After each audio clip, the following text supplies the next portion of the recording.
অধিকতর যাচাই বাছাইয়ের জন্য ভবিষ্যতের জন্য তুলে রাখছে, এই বিষয়টা আপনার কাছে কেমন মনে হচ্ছে? আসলে কি আস্থা ভঙ্গের জায়গায় এখনই চলে গেছে সরকার? সরকারের এই অজুহাতটা আমার কাছে হাস্যকর লেগেছে। এবং আমার কাছে মনে, আপনার আমাকে একটা কথা বলেন, যে যেটা ফুয়াদ ভাই বললেন, আমি ওই মানবাধিকার কমিশন নিয়ে কথা বলি, এই একটা প্রসঙ্গ নিয়ে আলোচনা করি, যেহেতু উনি এটা দিয়ে শেষ করলেন, আমি এটা কি বলি। 2009 সালে মানবাধিকার কমিশনের একটা আইন করেছিল শেখ হাসিনা সরকার, 2009 সালে। তারপরে 2025-এ এসে এটাকে অধ্যাদেশ আকারে অন্তর্বর্তীকালীন সরকার ব্যবহার করেছে। এই সংসদে 2025-এর এই যে অধ্যাদেশটা, এটাকে রহিত করা হয়েছে। রহিত করে তারা বলেছে আবার যে তারা অধিকতর যাচাই বাছাই আরো শক্তিশালী করে তারা আরেকটা করবে। ভালো কথা, শুনে খুব ভালো লাগলো। তো কোথায় কোথায় শক্তিশালী করবে সেটা নিয়ে কিছু কিন্তু বলে না। আরো যাচাই বাছাই কবে শেষ করবে সেটাও কিছু বলে না। নতুন বিলটা কবে আনবে তাও কিছু বলে না। তারপরে তারা আবার আমাদের সান্ত্বনা দিচ্ছে এই কথা বলে, যেহেতু এটাকে রহিত করা হলো, তাহলে মাঝখানের সময়টা দেশে মানবাধিকার কমিশন থাকবে না, তা তো হতে পারে না। অতএব 2009-টাই চলবে। তাহলে 2009-টা এবং 2025-এরটা আমরা পাশাপাশি রাখি। আমরা অন্তর্বর্তী, আমি নিজে ব্যক্তিগত অন্তর্বর্তীকালীন সরকারের অনেক কিছু সমালোচনা করি, আবার অনেক কিছু প্রশংসা করি। যে কোনো প্রশংসা করি তার মধ্যে একটা কিন্তু মানবাধিকার কমিশন অধ্যাদেশ, আমার কাছে এটা পছন্দ হয়েছে। কারণ আমার পছন্দ অপছন্দ এটা তো একটা কম্পারেটিভ ব্যাপার। আমি যখন 2009-এর সঙ্গে তুলনা করি, 2009-এর সঙ্গে তুলনা করলে 2025-এর এটা অনেক অনেক অনেক ভালো। এই অনেক ভালোটাকে আপনি রহিত করতেছেন, করে আপনি পচাটাকে আবার জীবিত করতেছেন। তাহলে কি সে কি দাঁড়াবে ভাই? তার মানে আপনি নিয়তের গন্ডগোল আছে ভাই, আপনি নিয়তটা খারাপ। আপনি চান না যে মানবাধিকারটা, মানুষের যে মানবাধিকার আছে এটা আগের চেয়ে একটু বেশি হলেও সমুন্নত হোক, এটা আপনি চান না। শেখ হাসিনা নামে মানবাধিকারের যে দুরবস্থা ছিল ওইটা আপনার পছন্দ, তিনি তো আপনি বলেই দিলেন তো আপনার কি পছন্দ। তাহলে এই আপনার এই পছন্দটা আমার পছন্দ না ভাই। আমি যেহেতু প্রচন্ড ভাবে আনহ্যাপি, এবং আমি মনে করি যে এত এত মানে হাস্যকর ভাবে ওনারা লজিক দেন, ওনারা ধরেই নিয়েছেন এদেশের মানুষ কিছু বুঝে না, এদেশের মানুষ সব অকাট মূর্খ, সব জ্ঞানী দেয় সংসদে বসছে ওই 215 জন না কয়জন, ওনারা সবাই জ্ঞানী, আর আমরা সব হলো গিয়া মানে ভাত টাত খাই না, দুর্বা ঘাস খাই। এত তো সমস্যা রে ভাই। হ্যাঁ, এটা কি সালাউদ্দিন সাহেবের জ্ঞান, আইনমন্ত্রীর জ্ঞান, নাকি সম্মিলিত জ্ঞান? বলতে পারলাম না। একজনের জ্ঞান হয় তাহলে একজনকে আমি সমালোচনা করবো, আর সম্মিলিত জ্ঞান হলে সম্মিলিত ভাবে সমালোচনা করবো। তাদের যে একটা যুক্তি, ধরেন তারা সন্ত্রাস বিরোধী আইন সেটিকে পাশ করে ফেলেছে, যে আইনে আসলে আওয়ামী লীগকে নিষিদ্ধ করা হয়েছে সেটি পাশ করে ফেলেছে, এবং তারা কিন্তু বলছে, মানে সরকার বলছে যে এটিকে আরো সংশোধন করবার সুযোগ সামনে থাকবে, পাশ করে এটি বলছে। মানে একই যুক্তিতে যেই আইনগুলো আর কি, যেটি ব্যারিস্টার ফুয়াদও বলছিলেন যে ভালো আইন ভালো পাশ করে ফেলে ভবিষ্যতে তো যাচাই বাছাই করে আরো উন্নত করবার সুযোগ থাকবে, সেই একই যুক্তি যেটি সন্ত্রাস বিরোধী আইনের ক্ষেত্রে দিচ্ছে, ওইগুলোর ক্ষেত্রে, অন্য আইনগুলোর ক্ষেত্রে প্রযোজ্য হচ্ছে না কেন, বা অন্য আইনগুলোর ক্ষেত্রে প্রযোজ্য না হলে সন্ত্রাস বিরোধী আইনের ক্ষেত্রে প্রযোজ্য হচ্ছে কেন? এর কি ব্যাখ্যা আছে মাসুদ কামাল? আমার কাছে অনেক কিছুর ব্যাখ্যা নাই। এবং সন্ত্রাস বিরোধী আইন যেটা, আমি সন্ত্রাস বিরোধী আইনকে একটা কালো আইন মনে করি। এটাই হাসিনা সরকার করেছিল, কালো আইন করেছিল, বিরোধী দলকে দমন করার জন্য কালো আইন করেছিল। অন্তর্বর্তীকালীন সরকার সেখানে ব্যক্তির সঙ্গে সত্তাকে যুক্ত করেছে। সত্তা যুক্ত করা মানে নিয়ত হলো কোনো পলিটিক্যাল পার্টিকেও আদালতের মাধ্যমে যাতে নাকি নিষিদ্ধ করা যায়, এই ওরা সত্তা যোগ করেছিল। এবং সত্তা যোগ করে আওয়ামী লীগের বিরুদ্ধে বিচার করবে বলে বলেছিল, এবং বিচার করার কারণে যতদিন বিচার না হয় ততদিন আওয়ামী লীগের কর্মকাণ্ড স্থগিত রেখেছিল। মূল ঘটনা আমি এই আইনটাকে অ্যাবসলিউটলি একটা কালো আইন মনে করি, যে এই ধরনের আইন থাকা পুরো সভ্য দেশে, পুরো গণতান্ত্রিক দেশে এই ধরনের আইন থাকা উচিত না। আমরা দেখেন এই আইনের ব্যবহারটা কি, সিম্পল উদাহরণ দেবেন, অত আমি তাত্ত্বিক আলোচনায় যাচ্ছি না। এই আইনের ব্যবহারটা কি? এই যে আমাদের সাংবাদিক যে কটা ধরা হয়েছে, ধরেন আনিস আলমগীর, মঞ্জুর আলম পান্না, এই যে আবু আলম শহীদ খান, এদেরকে যে ধরা হয়েছে এই আইনে ধরা হয়েছে, শওকত মাহমুদ, এদেরকে এই আইনে ধরা হয়েছে। কিন্তু কিছু একটা করলো, সন্ত্রাস বিরোধী আইনে ধরে দিল। এই আইনটা আমার কাছে পছন্দ, এটা কালো আইন। এবং এই কালো আইনকে কিন্তু অতি যত্নের সঙ্গে পাশ করা হয়েছে, অতি যত্নের সঙ্গে এই কালো আইনটাকে পাশ করা হয়েছে। আর ভালো আইনগুলিকে অবহেলা করে ফেলে দেওয়া হয়েছে।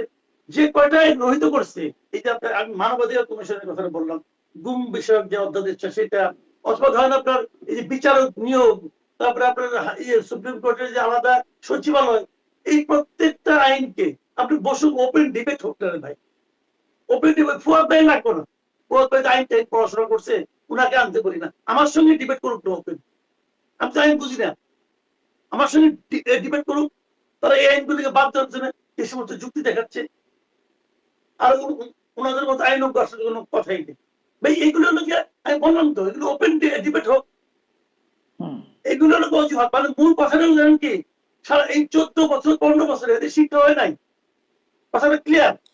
15 বছরে আওয়ামী লীগের গুতা ধাক্কা কিল ঘুষি খাইয়া ওনাদের শিক্ষা হয় নাই, ওনারা এটা রিপিট করতে চান। যে কিল ঘুষি মারতে যে আরামটা, ওই আরামটা আমি আবার চাই ভাই। এটা কোনো লজিক হতে পারে না। আমি আইনমন্ত্রী সালাউদ্দিন আহমেদ অনেক বলতেছি, আসাদুজ্জামান বলে সালাউদ্দিন আহমেদ, আপনারা যেটা করতেছেন আপনারা মনে করেন না এটা করার মাধ্যমে আপনার দেশের মানুষের কাছে হিরো হয়ে গেছেন, হিরো হন নাই, বরঞ্চ আপনাদের এই বর্তমের কারণে পুরো দলটাকে আপনারা জিরো থেকে নিয়ে যাচ্ছেন। এই জন্য আপনাদের মূল্য দিতে হবে। জি, আমি ব্যারিস্টার ফুয়াদ আপনার কাছে একটু সন্ত্রাস বিরোধী আইনটা প্রসঙ্গে জানতে চাই। যে আমার আরেকটা অনুষ্ঠানে মাসুদ কামাল বলেছিলেন এটি কালো আইন, এখন সংসদে যেভাবে পাশ করা সেটাতে অমোচনীয় মানে কালো বানিয়ে ফেলা হলো বা কুচকুচে কালো করে ফেলেছে আইন পাশের মাধ্যমে। আপনার কাছে একটু জানতে চাই, আপনি একজন আইনজ্ঞ এবং আইনজীবী, ফলে এই যে বিচার হবার আগ পর্যন্ত স্থগিত, মানে আওয়ামী লীগ বাদ দিয়ে আমি শুধুমাত্র আইনের জায়গাটাতে এই বিষয়টা জানতে চাই, বিচার হওয়ার আগেই একরকম শাস্তি, এটি কি আসলে মানে যদি মানবাধিকার, সংবিধান, আমাদের যে প্রচলিত আইনের রীতিনীতি তার সাথে যায় বিচারের আগে? এখানে দুটো ডিফারেন্ট কোশ্চেন আর কি। একটা হচ্ছে যে আপনি গণ অভ্যুত্থান, আওয়ামী ফ্যাসিবাদ, এই বাস্তবতায় আওয়ামী লীগ কোশ্চেন কিভাবে ডিল করবেন। আমি আপনার শোতে বহুবার বলেছি, কংগ্রেশনাল হিয়ারিং এর মডেল, আমি পৃথিবীর 6-7টা মডেল আপনাকে তুলে ধরেছিলাম, তার ভিতরে কোনোটা ছিল না যে নির্বাহী আদেশ দিয়ে আপনি আওয়ামী লীগ নিষিদ্ধ করবেন, এটা ওখানে ছিল না। তো আমি বোধ করি যে আওয়ামী লীগ কোশ্চেন ডিল করতে হবে। যারা বাংলাদেশের এই বিপর্যয়টা করেছে গত 17-18 বছর, তাদেরকে রাজনৈতিক বিচারিক একটা প্রক্রিয়ার মধ্যে একটা জবাবদিহিতাতে আনতে হবে, এবং সেটা নির্বাহী পদ্ধতিতে না। ছাত্রলীগকে যখন নিষিদ্ধ করা হয়েছিল, আমি এটাকে একটা সন্ত্রাসী সংগঠন মনে করি ব্যক্তিগতভাবে, কিন্তু রাষ্ট্রীয়ভাবে এই সংগঠন নিষিদ্ধ করার পক্ষে আমি তখনও ছিলাম না। এটা কমিটি করা হোক, তদন্ত করা হোক, আপনি এটাকে কি কি কাঠামোগত ফৌজদারি অপরাধ ব্যক্তি এবং দল করেছে সেটাকে আইডেন্টিফাই করতে হবে। দেখেন, আপনি যেখানে থাকেন, 9/11 এর সময় যে ঘটনাগুলো ঘটে গেছে এবং যে আইনগুলো আমেরিকাতে পাশ হয়েছে, হোমল্যান্ড সিকিউরিটি থেকে শুরু করে পেন্টাগনে, এবং যে পরিমাণ মানবাধিকার লঙ্ঘন আমেরিকার মতো দেশ, ইউরোপিয়ানরা করেছে সারা দুনিয়াতে, তাদের এত শক্তিশালী কাঠামো থাকার পরেও, বিচারিক কাঠামো থাকার পরেও, তারাই তো গুয়ান্তানামো বে করেছে, তারাই তো বাগরাম এয়ারপোর্টে, কাবুলে, তারপরে বাগদাদে হাজার হাজার লক্ষ লক্ষ মানুষকে মানবাধিকার লঙ্ঘন করেছে। এবং এই প্রক্রিয়ার জন্য কিন্তু তারা সারা দুনিয়াতে সমালোচিত হয়েছে। ইংল্যান্ডে আমার নিজের এক্সপিরিয়েন্সে আমরা দেখেছি যে সন্ত্রাস বিরোধী আইন। অতএব এই যে ওই যে 9/11 এর কাঠামোতে যে আইনগুলো তৈরি হয়েছে সারা দুনিয়াতে, সবগুলো আইনই যার যার দেশে কিন্তু ব্যাকফায়ার করছে, ভালো হয়নি। আপনি দেখেন আমাদের সন্ত্রাস বিরোধী আইনটা কোন কাঠামোতে তৈরি হইতে পারতো, যেমন ধরেন এখানে একটা জঙ্গি পনা তৈরি হচ্ছে, অথবা হুজি, অথবা আব্দুর রহমান বাংলা ভাই মডেলে তৈরি হচ্ছে, অথবা চিটাগং হিল ট্রাক্সে বিভিন্ন জনগোষ্ঠী আমাদের স্বাধীনতা সার্বভৌমত্ব লঙ্ঘন করবার চেষ্টা করতেছে, সশস্ত্র ভাবে আমাদের বিরুদ্ধে যুদ্ধ করতেছে। এইরকম ফেনোমেনা গুলোকে আপনি এখানে ডিল করতে পারেন, তা ডিফাইন করতে হবে। পলিটিক্যাল পার্টি অথবা পলিটিক্যাল এন্টিটি, সে যতই ফ্যাসিস্ট হোক, তাকে আপনি ওই কাঠামোতে ডিল করতে পারেন না। অথবা এখানে লিগাল ফ্রেমে ফান্ডামেন্টালি প্রবলেম আছে। আপনি আওয়ামী লীগ কোশ্চেন অথবা জামাত কোশ্চেন ডিল করতে গিয়ে আপনি কাঠামোগতভাবে একটা ভুল আইনের আশ্রয় নিচ্ছেন। বিরোধী দলরা বিরোধিতা করলো কোথায়? মানে এই যে সংবিধান, মানে এটি যখন পাশ হলো সংসদে, তখন না, ওই যে বিষয় যেটা হয়েছে কি আপনার, মানে আওয়ামী লীগ প্রশ্নে তো সবাই এক হয়ে গেছে, আওয়ামী লীগ প্রশ্নে তো সবাই একমত, কিন্তু প্রশ্ন হচ্ছে কাঠামোগত পার্থক্যের ব্যাপারে, যে একটা পরিশ্রম করে এই কাজটা করা, এই যে কমিশনের দিকে যাওয়া, হিয়ারিং। আমি রিসেন্টলিও বলেছি যে এখন তো সংসদ আছে, আমরা আওয়ামী লীগ কোশ্চেন ডিল করবার জন্য অল পার্টি পার্লামেন্টারি কমিটি করি না কেন, স্ট্যান্ডিং কমিটি করি, একটা ডিল করি, এবং যদি প্রয়োজন হয় এখতিয়ার দেওয়ার জন্য পার্লামেন্টারি কমিটির সাথে আপনি পার্লামেন্টের বাইরের এক্সপার্টদেরকেও নেন, মানবাধিকার এক্সপার্ট, লয়ার, ইন্টারন্যাশনাল যদি কোনো ব্যক্তিকে এখানে ইনভলভ করতে চান এটা করেন। কিন্তু এই ইস্যুটা হিলটাকে অ্যাড্রেস করতে হবে, কারণ এই 17 বছরের একটা সিরিয়াস হিলিং দরকার জাতির ভিতরে। শত শত মানুষ, হাজার হাজার মানুষ গুমের খুনের শিকার হয়েছে, এটাকে সিরিয়াসলি আপনার মানে ওয়াইপ আউট করার সুযোগ নাই যে আপনি করবেন। কিন্তু এই টোটাল কাঠামোতে যেটা হয়েছে না, একটা চেরি পিকিং হয়েছে। আপনি যেখানে থাকেন ওখানে খুব ওয়াইডলি ইউজ ফ্রেজ যে এই কোন বিলটা আলোচনা হবে, কোন বিলটা হবে না, কোনটাতে কতটুকু সময় দিবেন না, এইটা খুব ভালো হয়নি। সময়টাও কম আসছে আপনার, পার্লামেন্ট কিন্তু অনেক দেরিতে বসছে, আপনার বসার আবার 30 দিনের মধ্যে এগুলো শেষ করতে হবে। এই জন্য আমি বিভিন্ন শোতে প্রস্তাব করেছিলাম যে পুরো জুলাই জাতীয় সনদটাকে একটা সিঙ্গেল বিলে পাশ করে ফেলেন, 2 লাইনে সিম্পলি একটা বিল এনে সনদটা পাশ করেন। করলে যেটা হচ্ছে যে আপনার একটা সেশনে 30 দিনের ভিতরে পাশ করার যে বাধ্যবাধকতা, এটা আপনি শেষ করে ফেললেন। করে তারপরে আপনি আবার বিল টু বিল প্রস্তাবনা, যেখানে অল্টার করা দরকার, যেখানে আপনার সংশোধনী দরকার, বিকল্প বিতর্ক দরকার, সেটা আপনি করেন। তখন আপনি লম্বা সময় নিয়ে সেশনে করতে পারতেন।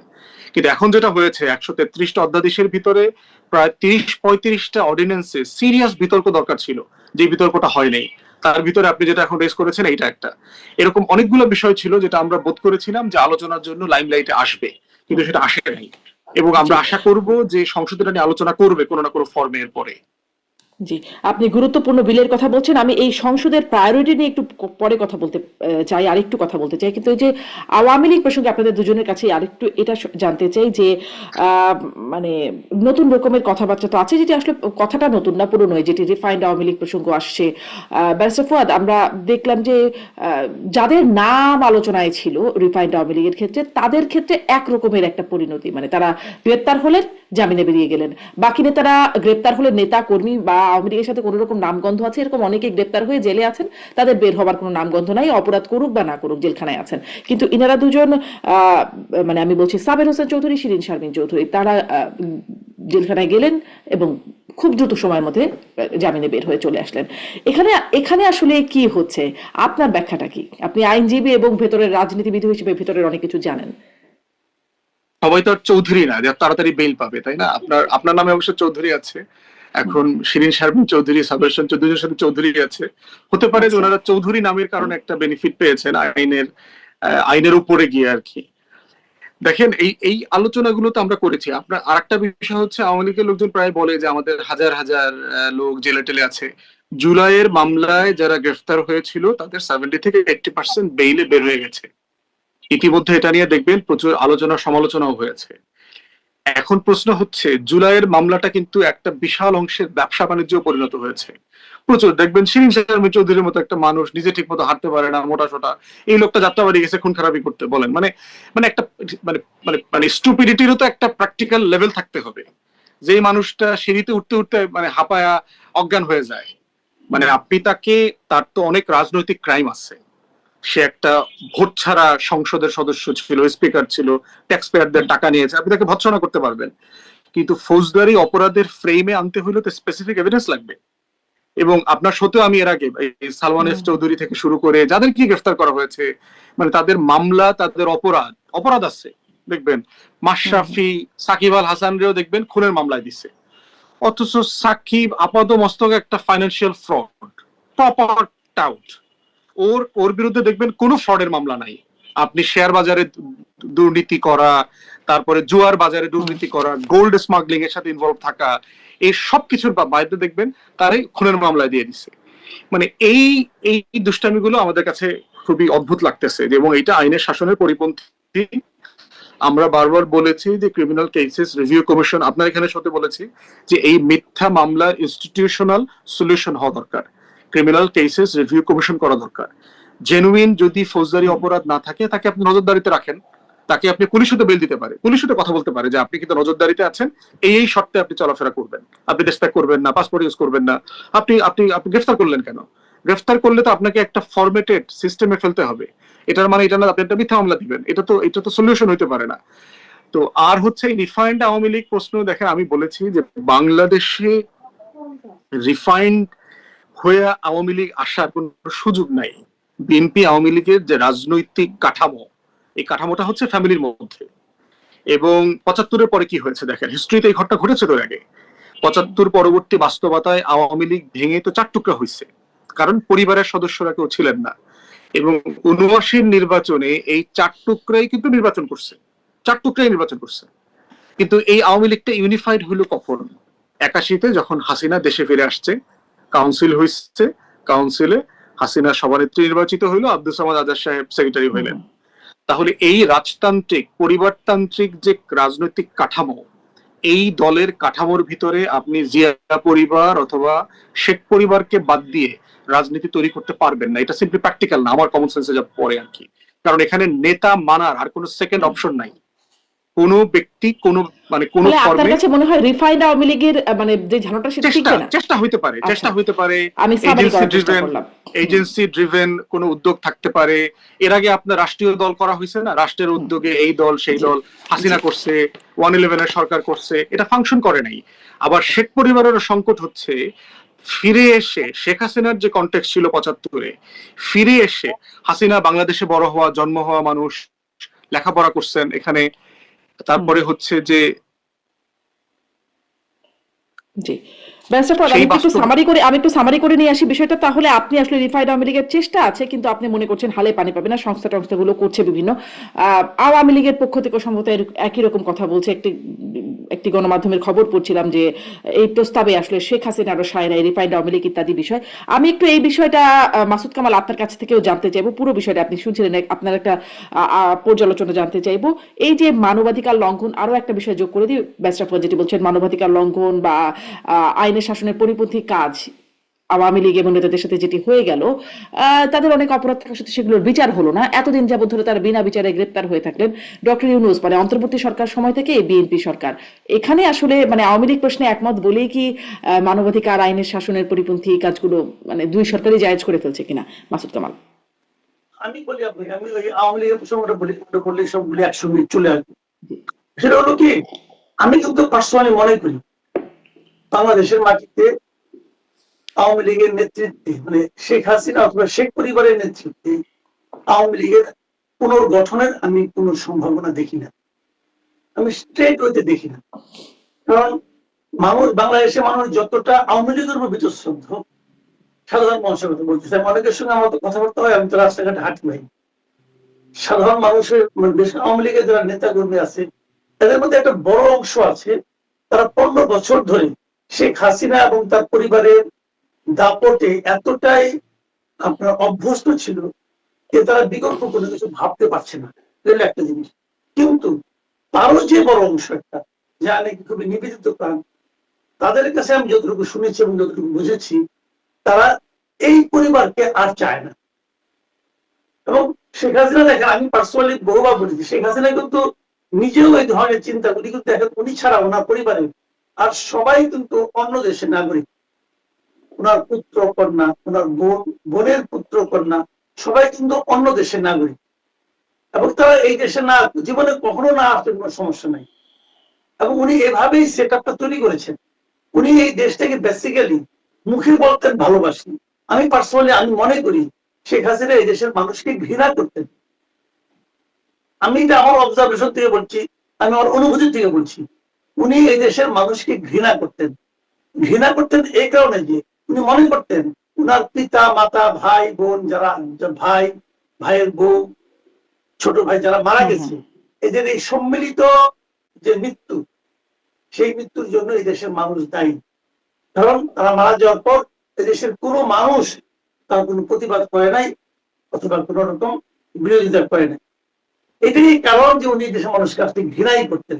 এবং সেই অনুভূতি থেকে উনি ওনার সন্তান এবং ভাই পরিবারের সদস্যকে বিদেশে রেখেছেন।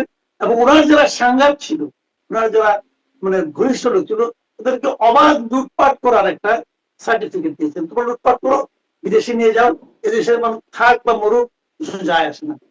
এর ফাঁকে ফাঁকে উনি যেগুলো উন্নয়ন কর্ম করেছেন, যেগুলো এখনো আওয়ামী লীগের লোকজন দেখে আপ্লুত হয়, আমিও আপ্লুত হই। অনেক বড় বড় কাজ, উন্নয়ন কাজ করেছেন, অবকাঠামো গড়েছেন, কোনো সন্দেহ নাই। কিন্তু 5 টাকার কাজ 25 টাকায় করেছেন, 20 টাকা চুরি করেছেন। তো আমি যখন ওই উন্নয়ন কাজের প্রশংসা করব, সঙ্গে সঙ্গে আমাকে এটাও বলতে হবে যে এখানে একটা ব্যাপক চুরি হয়েছে। ইন্টারেস্টিং হলো এই জিনিসটা এসে মানুষের মধ্যে একদম পরিষ্কার করে দিতে পারতো অন্তর্বর্তীকালীন সরকার, কিন্তু তারা তা করে নাই। তারা করছে কি, ওরা 25 টাকার জায়গা 5 টাকার জায়গা 25 টাকা করে 20 টাকা চুরি করেছে। আমরা যদি দু একটা কাজকর্ম করছি, আমরাও সেটাকে কন্টিনিউ করবো, এবং তারা তাই করেছে। এই যে মেট্রো রেল, তারা কিন্তু পরবর্তী ফেস করেছে একই মূল্যে, বরং এর চেয়ে বেশি মূল্যে। তো আলটিমেটলি তারাও চুরি করেছে। তারা যদি চুরিটা না করতো, তারা যদি বুঝিয়ে দিত যে